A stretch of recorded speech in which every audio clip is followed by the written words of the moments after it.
Welcome everyone to the Contact Exec Podcast.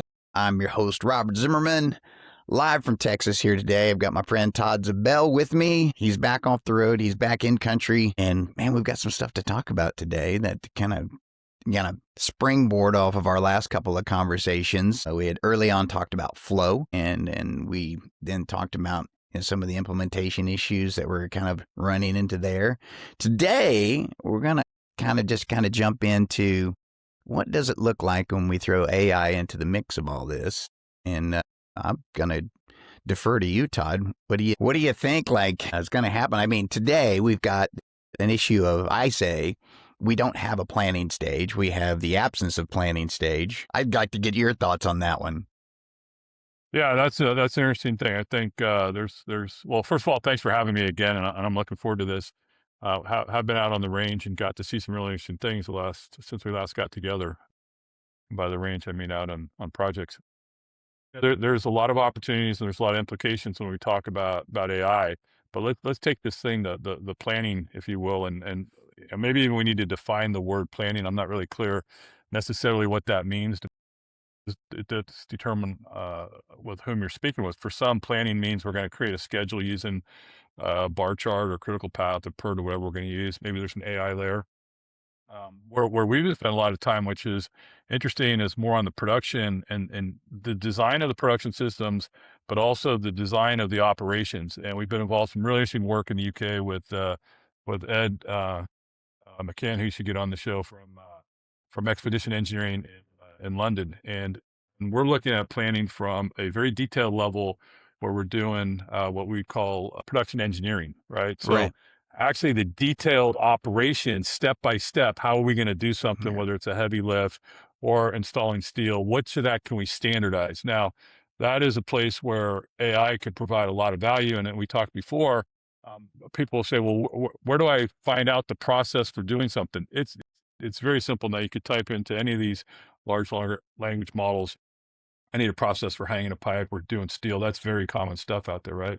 Mm-hmm. So I would say the planning to me needs to shift from people creating schedules that have long bars to what we're now beginning to believe is the secret sauce is how do you dissect a bar into operations that people like you actually understand how to do, and how can AI assist people that aren't used to looking at it from an operational perspective, right? This step, right? Planning failure, and it has basically a planning absence, meaning the decisions are made by people, as far as the plan goes, they're being made by people who don't know what it takes to build. And then they just hand down a schedule and a price point to people who just, at some point they just have to fall in line. Like the decision makers are in the wrong part of the equation in here. The people that really know how to build are in the wrong space to be able to go, hey, yeah, that's not going to work.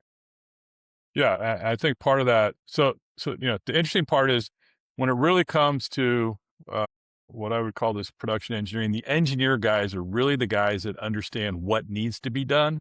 And as you're saying, the guys that are hands on the tools understand how to do it. So you got a what and how. What we've done through the years because of insurance and other things is we've kept the engineers out of the how, right? And for competitive bidding purposes and tendering back through the days, we've kept the doer guys out of the what, right? And the problem is you got to look at the what and how simultaneously. The engineers are the guys who create the bill of materials that are going to go in, right? And I'm really separating between engineers and architects, because architects to me don't really that much get involved in the detail type stuff as much as perhaps one would think. But the engineers are really the guys that are in the detail of what are we going to go build. What I think is lost is people don't appreciate when you specify a what, precast concrete versus in situ, you're specifying a process that's associated with it. Before you get too far down that road, you really want to get someone in there who's worked with the tools to explain to that, which brings into the guys that have that knowledge that span the what and how, who always are in the business of both detailed engineering and production, are the specialty contractors, right? And Yeah. so I think the CM layer is also part of the problem. So the 80 guys are kept out of the how. The CMs aren't really interested in the how necessarily. They just make bars, and then you have a specialty contractor. So somehow, as you're saying, we need to flange up the guys that work for the specialty contractors to the engineers that are doing the what and how, and bring that together, if you will, product and process design. Yeah. Again, at speed of getting to that information, of like, how do you get that to them? So, because a lot of the pushback that you get from that is, well, how do I get that to them? They don't get back to me. I mean, everybody knows the call between when you're in the job, the call between you and the engineer, it takes a week for somebody to get back to you. Or, they don't have that information in front of them, or that's not the latest version. Here's the latest version, by the way. I, those are the complex issues that end up, you get pushback on that. That's why the folks will say, well, we can't do it that way because, it just takes too long. Yeah, so I would say there's a third dimension of this. So let's say there's the product side, what we're going to build in the process, and then what we've done is we've created a whole industry of people that don't understand the other part, right? So when you talk with a specialty contractor, they don't really understand most of the time why the facility is being altered or built, what the business objectives are, and what the value that the owner may seek. Like, is it time to market? Is it cost? Is it cash flow? Whatever the case may be. By the same token, we've created owners who no longer do things in house, so they're not as sophisticated as they used to be. And you have design guys at the architectural engineering side. Now we're decades in where they've been kept from understanding the how, so they literally have no idea. So it's really interesting when you put a product and process, when you put a how and a what guy together, they almost can't communicate with each other. And then the business layer, the third layer, the third dimension, they're not clear either, right? So we've created this thing where it's so siloed in what they do. And of course, the how guy is saying, why would you specify this what? The what guy is going, I'd love to have some input, but I bring the guy in the room and he says to me, yeah, I'll give you a price. And he's not really, doesn't really want a price, right? And then the CM, when you start putting those guys together, what's the role of the CM, right? If the specialty guy, the what and how guys are talking, what do you need the CM for? Building's a little bit different. General building, there's maybe 50 different guys involved versus, let's say, an industrial project or a civil where there's less. Right. So I just think we've created an industry now where people don't understand the other person's language that they used to speak, right? Which is far different when you go to automotive, right? Engineers in automotive, and the way they do it, they put everybody together, right? That's right. And so that leads to this next kind of this section on this. The age of AI is upon us, right? Pending to be upon us, all over us like a wet blanket. And we've got, kind of a compromised starting position when you start to talk about what you're talking about. Like, what does demand forecasting start to look like, or requirements definitions start to look like when you have three of these different tiers that have no common language? They don't communicate well now. Yeah. So I think that AI actually has value in this area. And so maybe we could work through the process of the delivery of a project, right? So the first step is somebody has to do some business planning, right? Someone's got to say, I need more apartments, I need a new plant, I got to respond to a regulatory requirement, semiconductors, whatever the case, a road, whatever the case may be, and somebody's got to sit back and say, I need to do some financial modeling because either I got to put money in, capital in, or I got to raise money. That to me is cut and dry, clearly an AI problem, or AI is going to add a lot of value in business planning, right? I think there's this idea of going from the voice of the customer, the business, to the voice of the engineer. And so the definition of requirements, very complex requirements management, not done very well, let's say in the engineering construction industry. The software guys spend a lot of time on requirements, A&D guys, aerospace and defense. Definition and prioritization and overall management of requirements, I think, is a place where AI is going to come in. And those to me are areas that requirements management is kind of a black hole. I think it's going to be very welcome there because it's not something that's done a lot. Now, design, let's take design from concept design, detailed design. I mean, detailed engineering, remember, design engineering aren't the same thing. Clearly, AI is going to come into play in that and have huge value and huge impact and implications for people that are in that particular area. And if you're not doing it now, I'm so much surprised. I'm working on a project, probably mentioned this before, for a club I belong to. And I was trying to figure out how can I span a 6-foot 8x12s? What would I need to span that to put in a new ceiling? And I had that out of two large language models in a matter of 2 minutes, right? And said, I said, can I put aluminum on plywood and give me the spec, right? So that, I think, is a huge area. When we get into cost estimating, clearly that's going to be where AI is going to come in. Supply, whether we're specifying, sourcing, evaluating bid documents, tender documents, Purchasing clearly is going to have a big role in there. Construction, we're talking about that. Planning and detailed production engineering type stuff, big role there. Commissioning, what's the optimal commissioning route, and have a big role there. And then clearly when you get to the asset lifecycle and the operation and the feedback loops are going to go and make this stronger. So it's going to add a lot of value, I think, but there's going to be implications. Yeah, because that's a lot of layers, right? There's a lot of folks involved in those different layers who may not have the acumen to, implement these types of things. The thing that I always found interesting whenever I was helping folks develop and implement software or any kind of technology was the people that they got to do it didn't really know how to do it. And so, this is the reason why 70% of all implementations fail is because they picked the wrong people, or we don't have the right people in place. Yeah. So if you go back to the ERP, MRP, and those types of scenarios, you would have to get an SME or knowledge matter expert to get in there and figure out, what's the workflow and so on and so forth. AI is probably a little bit different because it already understands that. So the key to AI, right? The key is you have to learn how to and be able to effectively form the query. What question? So you got to speak in questions. If you're not good at speaking in questions, then you're probably not going to be able to effectively use AI. It's all about how you frame the question. So I'll give you, for instance, we were playing around with some go-to-market stuff for the Project Production Institute's, of course, is something we're going to do over in Europe, right? And one of our people framed the question, and I said, let's frame the question differently.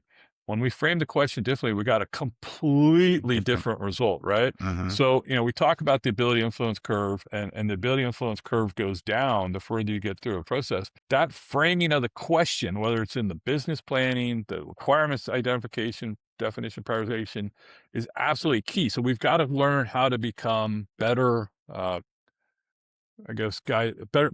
able to better frame questions on whatever that may be, right? I think We got to talk in questions. Yeah, well, you hear that often a lot of times, even I think on the scientific side of the world, it's like you're not asking the right questions, right?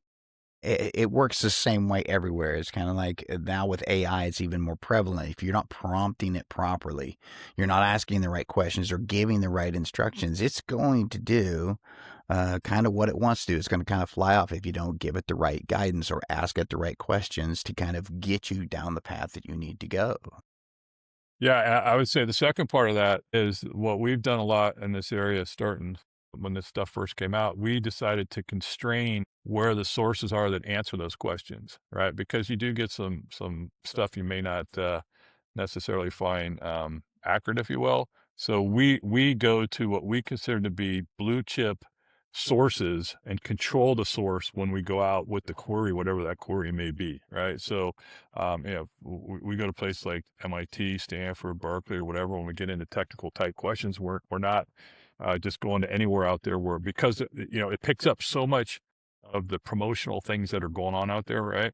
And so I think it's about framing the right question, framing, and then going to the right sources where you're getting at least at least a good shot at accurate data, if you will. So it kind of leads to this kind of topic about, if AI is kind of handling some of the solving issues, right, then that puts the humans in more of a position to knowing which problem matters the most, like sequentially or just impact wise on a project, right? You're still going to have those people to be able to get in front of the issue that's comes up in the solution is like, hey, here's what we've got to do. Now we still got to know how to build it. Yeah, that's a tough one. I think you could. Well, I already know you could put in a query and just say, "Give me the process to building a 10-story building." It'll give it to you, right? I think that there's probably there's framing the question. There's knowing what sources that you're going out to. And then there's probably this third thing, which is what I believe you're getting to, which Mark Spearman calls the intuition, right? You got to have the intuition to know, how do I frame the question, and the intuition to know, is that the right answer that I'm getting back based on what we're trying to do? So the AI can't do certain things, and who knows if it ever will, that the human brain could do. And the human brain is probably more about that intuitive sense as to what we're trying to accomplish, that the AI is not necessarily at that level yet, right? That's the advantage of the human brain. Speaking of spearmint, I bought the book. There's a beautiful picture Nice. of you on here. It's nice. Yeah. Getting older by the week. No, I got you posted on LinkedIn about it, so I went out, got the book, and this is definitely filled with a ton of information if you're into this. But this is kind of the stuff that we're talking about, right? We don't have, this is a kind of a lost art, right? The whole operational sciences thing, it's a lost art in a way that we don't utilize it. And we wonder why we've got production problems within our construction industry, especially on mega projects, capital projects. And this is a big reason why, don't you think? We're not getting down to the nuts and bolts. Yeah, let's talk about the size and price. So we're involved in something across the pond, if you will, working with our buddy Ed, and there was a roof assembly, structural steel and all, on a project that was slated to take 3 years, and we got it under 40 weeks. That's a lot of time taken out of a big project that's worth a lot of value to a lot of people. And this is just time and time again. We've gotten to the point, and this is where I think AI could get dangerous, where we have people that are creating schedules, as you're saying, that are divorced from the work. When I had the contracting business going, Glenn Bauer and I were trying to figure out how much investment could you put into production engineering before you got a diminishing return, right? And it was like, if you had one production engineer per craft guy, you probably still didn't have enough production engineering going, right? And you think about how they build cars and other things, there's just endless return on investment for better understanding how the work occurs. And so the economics are cut and dry. There's no doubt about that. The issue is there's just not people out there, right? And so what we got to do is we got to get people that are interested in the work more so than the administration. And then they got to have the desire to want to learn. And then we got to provide the mechanisms for them to learn. And I've been saying this for years. If you come up through the trade, right? So you start in the craft and you work your way up. When you become a foreman, how do you learn how to be a foreman, and how do you learn how to be a superintendent, right? No one really talks to you about production. If you come from university and you come from the engineering side, no one really talks to you about production. So like production's, so you're either coming through from like an administrative side in construction management, or you come up, you know how to weld or do electrical or whatever the case may be. But where do you learn how to go, for lack of a better word, run work, right? And to run work, it's really a design and control problem. So how do you design the work, and then how do you control? And then what we talked about, and go back in the other podcast about controlling the WIP and the capacity utilization. We asked people, and we just did it again in London. We do seminars through the PPI, and we ask people, what's the relationship between capacity utilization and time? And if you ask 10 people, you get 10 different curves, right? And you go, and then you say, well, if you put too many cars on the freeway, it's going to take longer. They go, yeah, we'll go, that's the answer, right? And so I think the intuition and this just basic knowledge is not well understood. So we just throw more people on the project, we create more WIP, and it takes longer. Yeah, well, I think that's the poor example from history. As we may recognize that you could use the Empire State Building as the prime example of how well we were, how come we could do that in less than a year, on time or ahead of time and on budget, versus we can't do it now with all of our technology and all of our, tools and all of the things that we have. Why can't we do that now? Why are we worse now than we were then? And maybe even then they knew that if you put 20 guys in a room, they're not going to be able to do, what maybe 3 guys that needed to get a specific task done and get them out of the way, and then in the next 3. It's the idea that slow and smooth is fast. Yeah, by the yard it's hard, by inch it's the cinch. So, if that's a good example, and I don't know if people, so technology is one of the problems, right? Back in the day of those projects, the steel fabricator, right, would fabricate the steel. It would go on the trailer. The truck would take it to the site. They would rig it off the trailer, and they'd put the thing in place. It's coming in hot. But, yeah, I think that's where they got it. And they were doing rivets back then. They would rivet in place, and it was a continuous flow, like you're saying, right? And they were working their way up with the steel, and the concrete was falling right behind. So what do we have now? We have MRP systems that are in the steel fabricator to figure out, how do I fabricate the steel in a sequence that reduces my raw materials, and reduces my setup times in my shop. So, hey, I need 16 weeks to provide something that takes me an hour to make. We have people on site that are trying to do their optimization. We got all sorts of layers in between. I don't know why we go to such extent on all these drawings and all that we make. When we were at Heathrow Terminal 5, we were doing the design for the rebar. Once the design standards were set, the engineer was doing sketches. What happened to sketches? What's wrong with field engineers with sketches? Why do engineers need to be in offices? Why aren't they out 100 years ago, they'd be out on site. Well, there's no CYA in a sketch, man. There's no cover your ass in a sketch, right? It doesn't have it's not time stamped. It's not dated, you know. Well, at T5, we had them stamping the sketches. They were happy to do it. I just think that, so we've gone overboard with all this technology and 3D and all the rest of this stuff. So this idea that you're talking about going back to flow and the Empire State Building and all these other large projects that were done, this stuff was all people focused on the technical aspects, very minimal administrative part of it, right? The work flowed, the money flowed, and the job got done. And now we spend a lot of time on things that are probably non-productive to what we're trying to accomplish. Well, I think inside that, you'd said something about, you know, the steel manufacturer was at that point was pulling it right off, dropping it on the truck. It was going to the site. They were pulling it off hot. You know, guys had to wear special gloves to just get it off the truck, you know, and get it hooked up to the crane. Now, today they're trying to figure out, kind of like you, like material utilization. Then they're still trying to figure out, okay, where am I going to store this? Because now I've got it ordered, you know, 16, 20 weeks in advance or whatever it is, because they think that my lead time is something here. So I've got to store it somewhere. That's going to add to the cost and the time. And then I've got to get it out of there and I've got to ship it over here someplace in bulk at some point. They've got to store it somewhere on the site or some warehouse that they've ordered because they're not quite started on the project yet.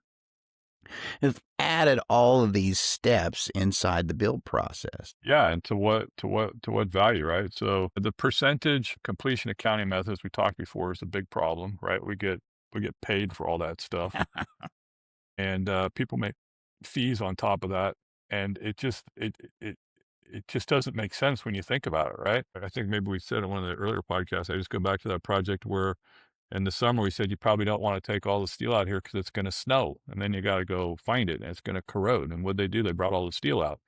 And so at some point, some owners are going to get sophisticated, and they do from time to time, and just say, we can't have that behavior anymore. It's just not what we're going to do. And I think that's what we all got to keep pushing for.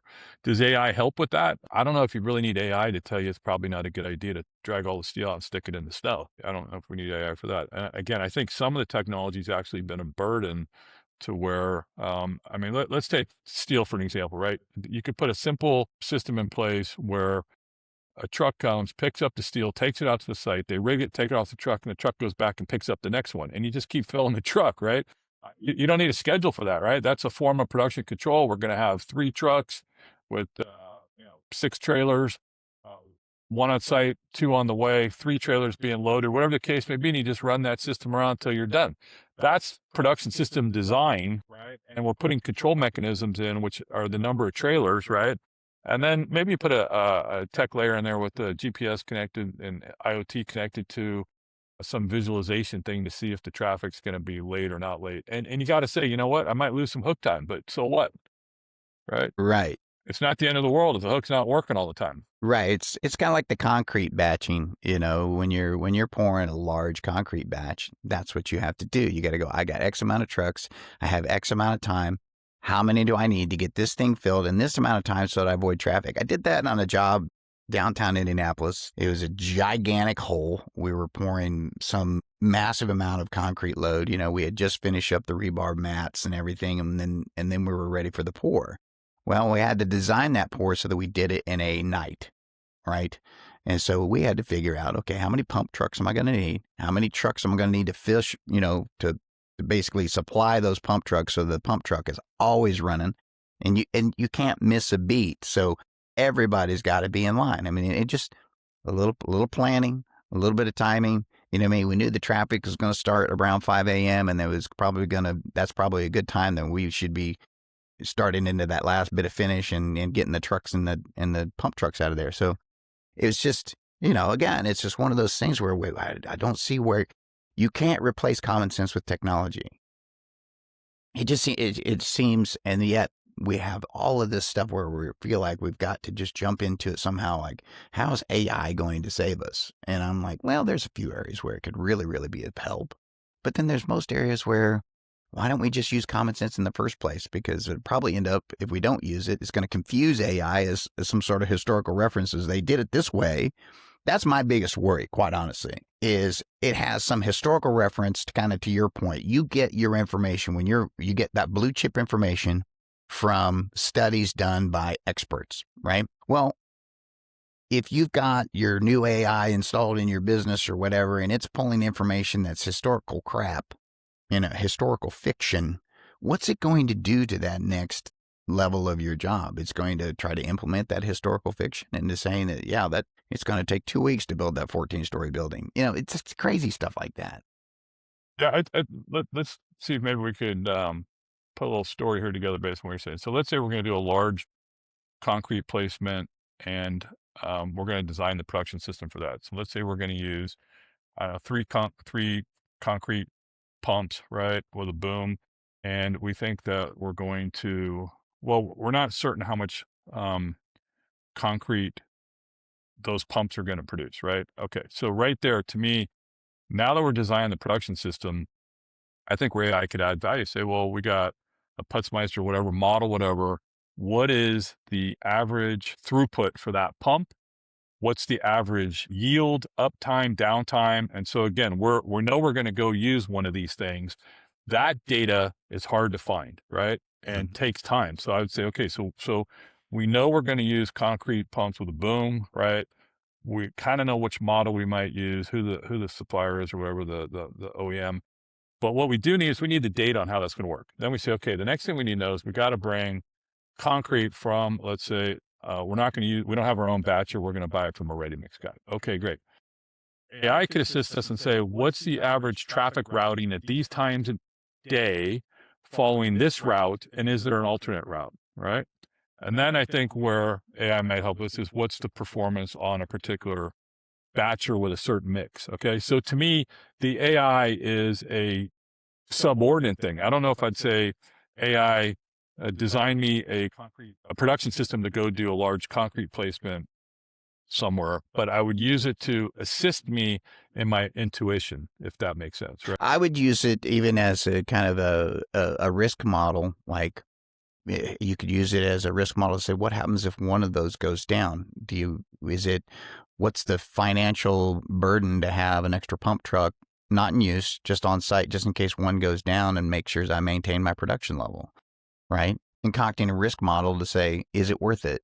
To say, again, it's all part of that pre-planning. We haven't poured a bit of concrete yet. We haven't pulled any trucks up. We haven't dropped any cranes in. We haven't done anything, but we're pre-planning the idea that we've got the operational science, right? We understand what that means, and that's what we do.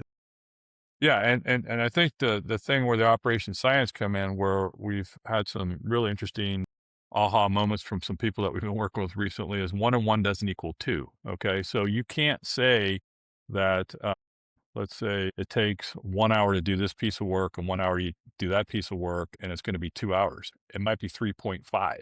And the reason why is you have a variability factor. If I work at a different rate, and we talked about this before, than you do, or you work at a different rate than me. So one of the mistakes that's going on out there is we don't understand that the sum of the individual cycle times for each operation is not the end-to-end cycle time, right?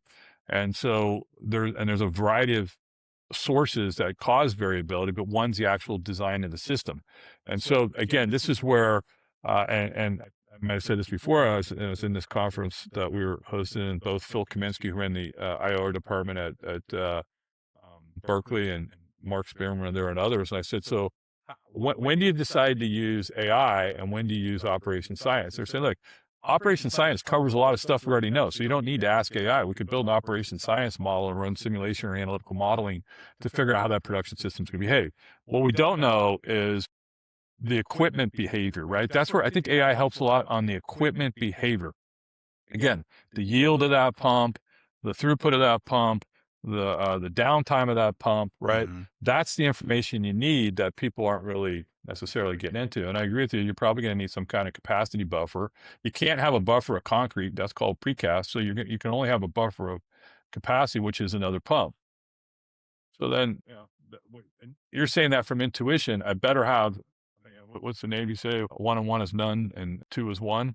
right? So you're going to need a backup because once you get going here, you don't want to stop.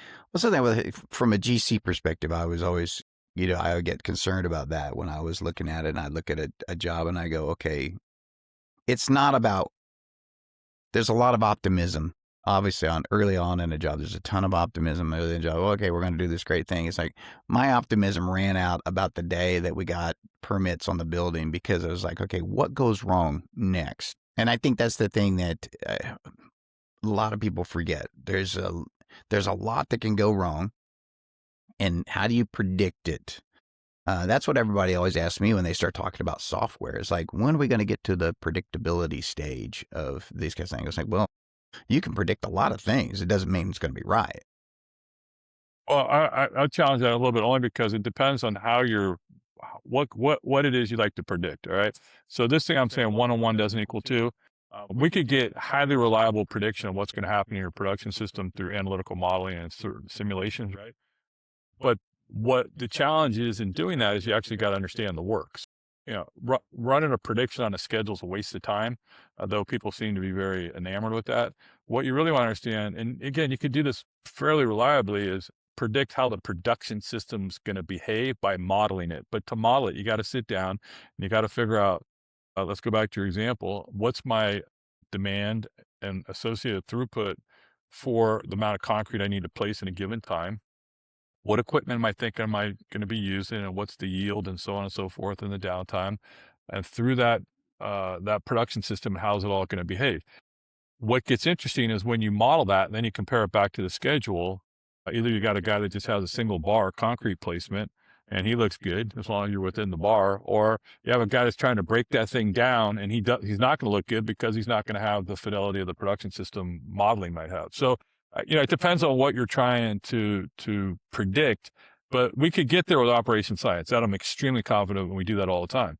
This thing that 1-on-1 doesn't equal 2 is something that I think we've been trying to push really hard, that you just can't sum up all the cycle times of each operation and know what it's going to get, where you're going to end up. Right.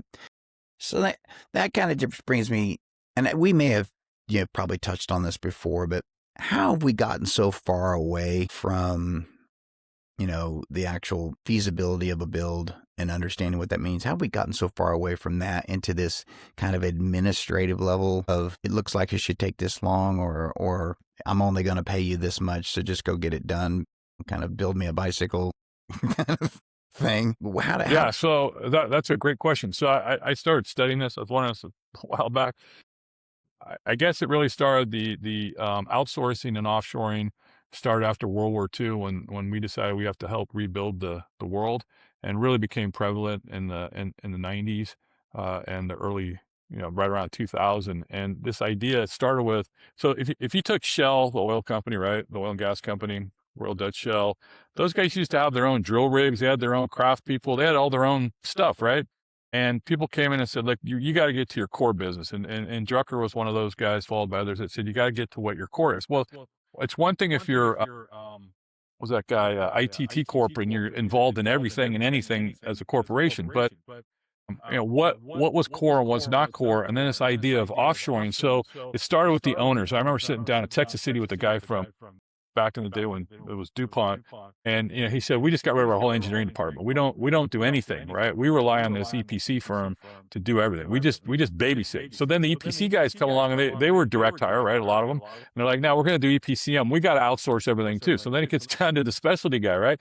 Now you got a owner who's removed from the EPCM, who's removed from the work, right? And so or I should say the owner's removed from the work, the EPCM's removed from the work. So you got a specialty contractor guy. Then you have specialty contractor guys, and I might have told you this before. There was someone sent us to look at an electrical contractor's operation where they were building modules, and that guy was subbing electrical work. You're electrical contractor, you're subbing electrical work. So everybody's trying to figure out how to be a broker. And when you're a buyer, you become an administrator. When you're a maker or a builder, so whether you're making engineering, or you're making things, or you're installing things, if you're a maker, you have a totally different mindset than if you're a buyer. Yeah. Right? If you're a buyer, you're thinking about commercial and legal. If you're a maker, again, whether you're making design or whatever you're making, you're thinking about how the technical aspects and production. And so Right. what we've done is the majority of people have gotten out of production. And then what we do is we beat on the people that do production and we tell them they're stupid because they're the specialty contractors that are core to what we're trying to do. And especially and the engineering firms, right? We need the engineers and we need the guys that do the work, whether it's technical work, fabrication, installation, commissioning, you need those guys. Yeah. So we've done what we've done to all of our data in general. We've siloed everything. We've fragmented all the knowledge. And so it's very, very difficult to administrate fragmented knowledge into anything useful. And so now we wonder why we have, backups. And so this kind of leads me kind of full circle to, okay, throw AI into this fragmented data mix and what does it do? Right? Are we going to try to figure out how to be a more efficient administrator? Or are we going to try to figure out how to be better builders? Because we're at risk at being just better administrators. Yeah, I like to see AI just take over the whole administrative function personally and shift everyone to the builder part. And so how do we become better engineers, fabricators, manufacturers, installers, commissioners? How can AI assist with that?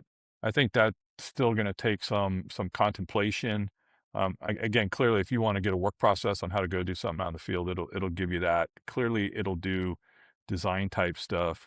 I think the implications are what kind of entities, what kind of jobs and entities are they're going to be in the future. But the administration to me just needs to get automated. I mean, Right. cost estimating, framing a contract. I mean, every law firm out there is running. Let me just say something interesting for you guys out there. This is something that we learned. One thing you got to be really, really careful of, and this is one of the implications. We're seeing contracts now that are coming out where sophisticated companies in the contract, if you put a few clauses together, basically telling you that they have the right to put an AI layer on your IP, whatever your IP is, whether you're in the design business, making whatever, software, whatever, and take your IP. What? Yeah, exactly. So whether you're a consulting firm, engineering firm, fabricator, contractor, software guy, yeah, these sophisticated companies, and we're picking this up now, and it took us a little while to see it, are putting together language in the contract where they have the right to put an AI model, run an AI model on your stuff and reverse engineer it. And oh, by the way, that is what the large language models are doing every time that you put something in there, right? Yeah, it's what they did with the music business. It's what they did with artwork. It's what, basically they did a sampling of everybody's stuff and then said, oh, it's not the whole product. It's just part of it. Right? And now I can create, music for free. It sounds just like everything else. It's just not your artist and I don't have to pay you. Right? That kind of thing. So that's pretty cut and dry for design. I mean, that's really not that difficult to do in design, right? Yeah. Well, so I get a look at this. It's like, so what does a construction company, and what does construction look like, and when, the core value isn't like labor management, right? But it's like, what does it look like with AI as, managing the administration? Because that's a scary proposition, stop and think. If that's in every contract, to start out with, and then you've got this AI administrative labor watching everything that you do. Yeah, I would say to me, the AI conversation from the construction, AI is interesting to me for administration and technical. When it comes to the actual physical production, I think we need to be taking a hard look at robotics. I think that we're going to get very close to exoskeleton type stuff. I mean, there's no reason why we don't have guys out on job sites with exoskeleton. Robots are a little bit more difficult, right? There's a lot going on with robots. But I would say that, if I was running a construction company today, I'd be trying to understand what are the implications of AI, what are the implications of autonomous, how far away are we from autonomous delivery from, vehicles making autonomous delivery to sites. It can't be too far, right? Living in San Francisco, I've seen semi trucks going down the road autonomously and the rest. You got to be thinking about what does all this mean for your business. Though I'll also say, surprisingly enough, you go out on data centers being built, some of the most advanced stuff in the world. And here's a guy out there with 30 guys in spreadsheets with stickers they're putting on saying, that it's green, it's energized. So the reality is far, far behind from what we can see. And maybe it's because of what you're saying is they're trying to figure out how to automate administration when there's guys out on site trying to figure out how to do commissioning. I don't know. So I had this conversation just the other day about this, exact thing where we've got a very specialized company. I won't mention the name where it was, but it's gigantic, and it's in here in Texas, and they've got owners reps who are kind of leading the charge, that administrative level that you're talking about. Now, there is a schedule. There's a master schedule. There is technical planning and project management. I'm sure they're using some sort of Procore or whatever, ACC, whatever they've got going on. They're out there trying to do their thing. But then they've got these guys at the administrative level. And this is the interruption that I think a lot of folks don't understand. They've got the interruption of, I got this owner's rep that's going, hey, we need to get ahead 2 weeks. So I want you guys to move over here from here. And it has zero to do with what the master schedule looks like.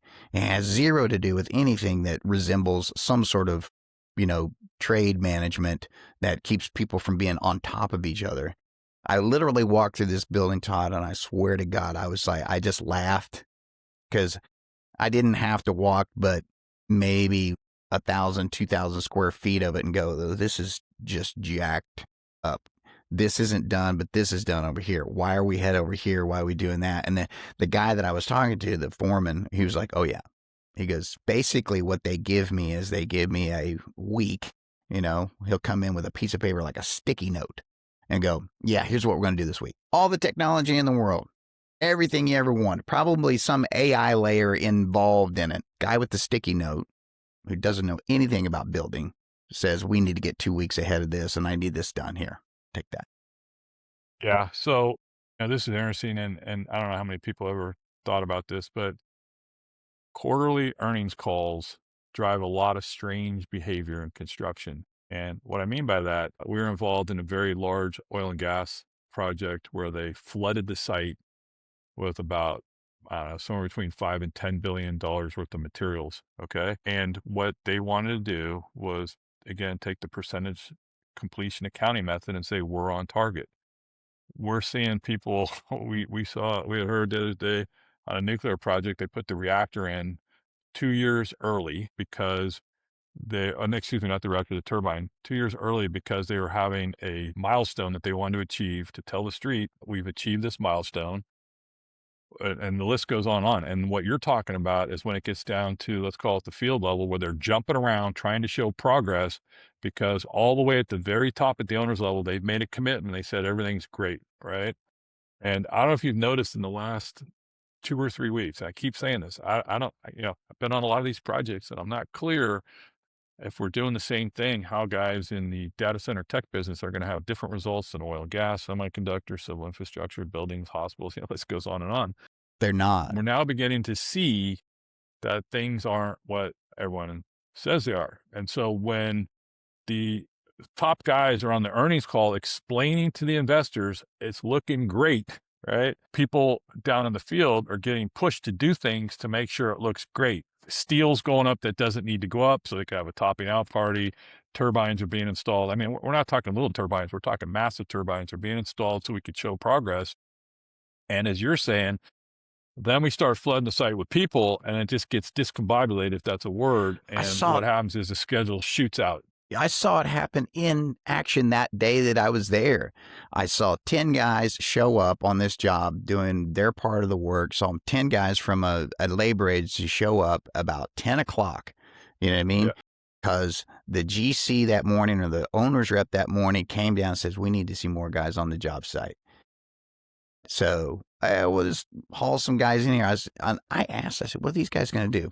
We're going to put them up on the 3rd floor and we're going to, we'll do cleanup or do something with them. You know what I mean? He's like, they're skilled. We've got some stuff we can do up there. And it is all based upon that little sticky note or whatever piece of paper that the guy had handed him that day. This is what technologists do not realize when they start talking about solving problems in construction.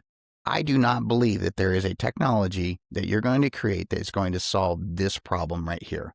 And this is prevalent. I call it the coercion economy. And it's basically, we're paying you X amount of dollars. And if you want to get paid, you want to get your next draw, you're going to do it this way. I don't care what you have to say because my boss told me that I had to do that and I'm not going to get paid or I'm not going to make my bonus if I don't get this done, if I don't show this 2 week ahead of schedule thing. That is prevalent in the industry, and I do not believe that people want to admit it. Everybody that I've ever talked to about it, they shake their head and they go, "Oh yeah, I've seen it." And it's like, I've been around this business 35 years, and I don't know that anybody hasn't seen the exact same things that I have seen, but yet you don't hear a peep about it. Again, I think that goes all the way to the top guy. So when we talk about producers, right, companies that produce pharmaceuticals, semiconductors, or you've got a road or whatever you got out there that is producing something for society, those guys are making commitment to the ultimate bosses, and those bosses are the investors. And they're saying, yeah, I'm on time and I'm on budget. We're looking good, That's right? right. And when they make those commitments, the shit goes downhill, and people gotta try to make that reality, and they start doing crazy shit. Again, putting in turbines well in advance, they're erecting steel that doesn't need to be erected, they're hauling things out there, they're doing all this stuff that we're talking about because they're trying to go back up the chain saying we're doing well with the percentage completion accounting method saying, see, we're spending. And then at some point, it doesn't work out, and they're CEOs of large corporations who have lost their job because at some point you got to meet your maker, and now you've just the reality stuck in. What if I can't say this enough? And I know people don't fully understand. If you have too little work in process, not progress in process, it's going to take longer. If you have too much work in process, it's going to take longer, right? That is right. And there is a sweet spot of where you got to be, and a really well-run project should be like a really well-run factory. It's boring. It should just be boring. There's no chaos, and things are just, as you say, flowing, and it's just boring. Yes, that is true. Right? Yeah, I didn't want to get all tinfoil hat on you there, but it is a reality out there. And I think that the tinfoil hat part of this is we're looking at all these data centers that are getting a lot of pushback, but they're still moving forward with it, that are needed. And then we've got infrastructure that is needed to actually then make those happen. And then we've got a chip issue, which, the chips are going to be out of date before they ever get the facility open, those kind of things. We can't build these kind of things on time with the methodology that we're doing it. It's just not going to happen. Again, there's a lot of optimism. Everybody's all happy when they sign that big deal, and there's a lot of optimism, but the realism quickly flies out the door when you kind of see that the inmates are running the prison. Yeah. So this last week has been extremely interesting to me. So I was walking by and the TV was on early one morning, and CNBC, they had a big thing up, or I don't one of these business shows, and they said data centers delayed. Okay. So they're saying, and they had guys on there that said, oh yeah, the problem switchgear. Okay. So that was that guy. So then I got sent 2 articles where data centers delayed or canceled. Someone said it's a labor issue. And then another one came in and said there's basically a militia starting to shut down data center construction in one town. Yes. They took they kicked out the elected officials because the town said we don't want a data center, and the council said we're moving ahead. So they fired their ass and got them out of there, and they're recalling the last of them. Okay. And then we haven't even gotten to the power yet. And so the point that I'm trying to say here is this thing. Oh, so today it came out. Anissa, who's great at the information, came out. She was reporting on the GPUs are getting to become a little bit, the supply become a little bit constrained, right? Yeah. So we've been talking about this for a while. This is a complex issue where you got to find a place where they actually want you, that has a power, that has a network connection through fiber. There is labor. You can get the facilities equipment, and you can get the tech stack and the racks and the GPUs, CPUs, and the rest. And that's a very difficult combination to find. And then you got to have someone who has the money to fund all that stuff. And at some point, as you're saying, it's going to start the chickens are going to come home to roost, because this is very complicated, and we're just doing the same thing that didn't work in many other industries. But we believe the story that is going to work. I think what happened here was the analysts that follow these companies really don't know about CapEx intensive industries. So if you're a guy that's tracking a software company, you don't really know much about CapEx. If you're a guy tracking as an analyst of oil and gas or mining, you know a lot about CapEx. So you go on an earnings call for an oil and gas company or a mining company, they're just CapEx, CapEx, CapEx. Software company, they didn't really talk about that. Now the software guys are more capital intensive than the oil and gas and mining guys. And I think the analysts are now starting to say, how's the capital going to, how's this going to work? right? And it's really interesting. Starting to realize what it means to truly cash flow a job, right? Because when you start putting steel in the ground, the money gets real. Yeah, It's just, yeah. that's just the way it works. I mean, it's like, and my biggest concern on this end is like, when does that whole thing start to shift? And then the little guy who's bankrolling X amount of dollars on some job, but then just suddenly the financiers go, hey, yeah, this isn't going to work. I'm done. And the money dries up.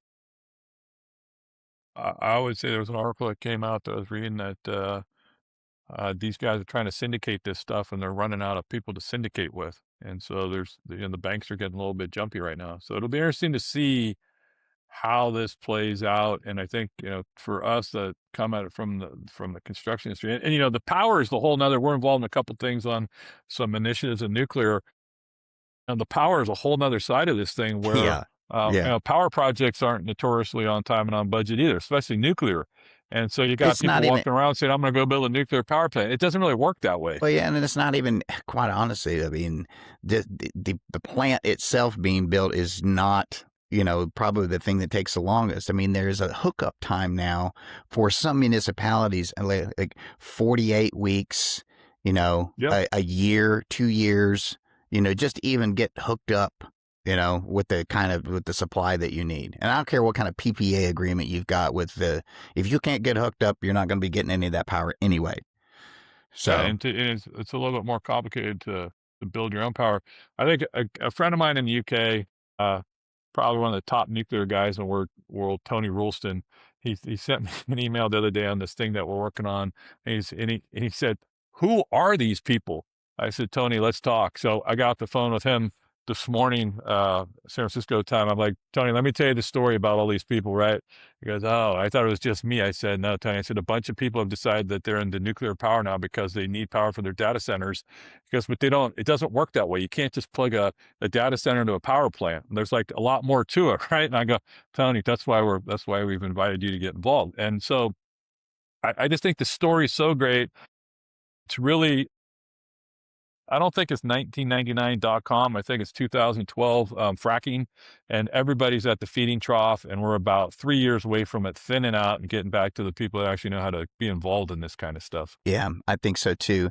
And I think that could be our next episode. We get some folks involved, hopefully with you and a few other folks to get in here and just really mix it up. I really want to, Yeah. ruffle some feathers. I think it's good because I think people need to know, especially I think construction people, construction executives need to know. They need to realize, if they don't already realize, they need to be talking about it. They need to be understanding that maybe some of the stuff that they're doing, some of the things that the crews are doing, maybe the data that they're getting back from the field isn't quite as, flowery as they think it is. They got to get a little bit more real with what that data looks like, what it looks like when you're really out there, and who's really driving these products, and who's really behind the reason why you're getting behind schedule and why, Maybe you got too many admins. Maybe you got It too. might be you. I think that's some, yeah. So a guy once told me, a psychologist guy used to work for us. He said, if you're getting weird behavior, look in the mirror. So if you're falling behind, maybe you got to look at yourself. I mean, what are you doing? Sending extra people, flooding the site, doing whatever shit you're doing, paying bonuses for getting more work done that shouldn't get done, right? Yeah. Uh, so I think you're right. Would love to do something else. Let me know. I think this has been great. And I just leave one last thing that I learned from James Chu on the AI thing, to go back to that. What James, who I work with, taught me is he's always using AI to do stuff. And one thing, we were going to a dinner one night with some people, and he even took, I think it was Copilot at that time, and said, "Give me a dossier on each one of these people." So I think what you got to do, and it popped up, and he sent it over to me, right? And so we knew all about these people that we're having dinner with. But the point is, I'm trying to get to is, take the AI and at least just try using it in your everyday life. That's the best way to learn what this is about. Yeah. And anytime you have something, just throw it in the AI, and don't rely on it, but just say, "Hey, can this," I mean, it does do some interesting things. Like I was writing a paper the other day. I said, "Can you summarize this thing?" And it did a great job. So, how it's going to assist with construction, I think we need to figure that out. I totally agree with you. I too use AI every day. I use 3 or 4 different of the models. I use them to check their work across each other. And then I even look at it back and forth to see, does this even make sense? So I absolutely agree with you, but we have to start utilizing it to keep it under control. But we also have to utilize our own common sense to think about, hey, are we really being way too optimistic? We really got to get clear about how we're really performing out there and ways to go about it. So I think it's very, very important. And I think the work that you do is super important with PPI and SPS. So thank you, Todd, for being with me today. Again, man, just a ton of information, ton of great stories. Thank you so much. Thank you, and look forward to talking again. Cheers.